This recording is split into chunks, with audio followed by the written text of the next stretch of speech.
ئەنتۆنیۆ گوتێرێس سکرتێری گشتی نوێی نەتەوە یەکگرتووەکان دەڵێت جیهان ڕوبەڕووی هەرە گرفتەکانی سەردەمی خۆیەتی کە تەنیا لە ڕێگای هاوکاری نێونەتەوەیی پلان و چارەسەریان بۆ دەکرێت. ئەوە کاتێکە کە پێویستە باخی فرێلایانی بسلمێنین. ئەوە کاتێکە کە پێویستە ئێمە بزانین کە تەنیا چارەسەریەکانی جیهانی لە ڕێگەی هێنانە گۆڕی گرفتەکانی جیهانیەوەیە کە UN بەردی بناغی گەیشتن بەو ڕێبازە فرێلایەنن.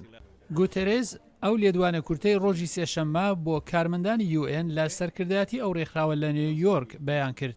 ئەمەش یەکەم جارە لەوە تا ڕۆژی یەکشەممە خۆلی سەرۆکایەتی 5 ساڵی دەست پێ کردو.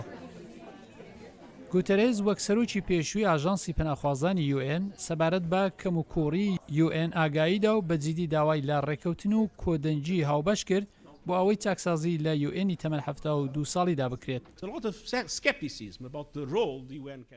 بەڵام گومانێکی زۆر سەبارەت بە نەخشی UN هەیە کە بتوانێت ئەنجامی بدات. بۆیە پێم وایە زۆر گرنگە بۆ ئێمە شانازی بەوە بکەین کە وەک UN ئەنجامی دەدەین.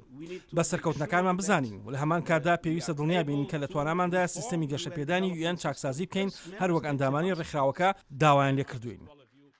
گەلێک چاودێری UN نیگەرانی ئەوەن کە سەرۆکی هەڵبژێردرا و داناڵد ترامپ کە ڕێکخراوەکانی جیهانی وەک UN و ناتۆ بە بێکەڵک دەزانێ دەکرێت یارمەتی دارایی زۆر بۆ UN ببڕێت لە کاتێکدا تەواو تووشی قەیران هاتووە. ترامپ کە لە 20 ئەم مانگە دەچێتە ئافیسی سەرۆکایەتی UN بە شوێنێک دەزانێت کە خەڵک بۆ ڕابواردن لی کۆ دەبنەوە قسە دەکەن و کاتێکی خۆش ڕادەبوێرن.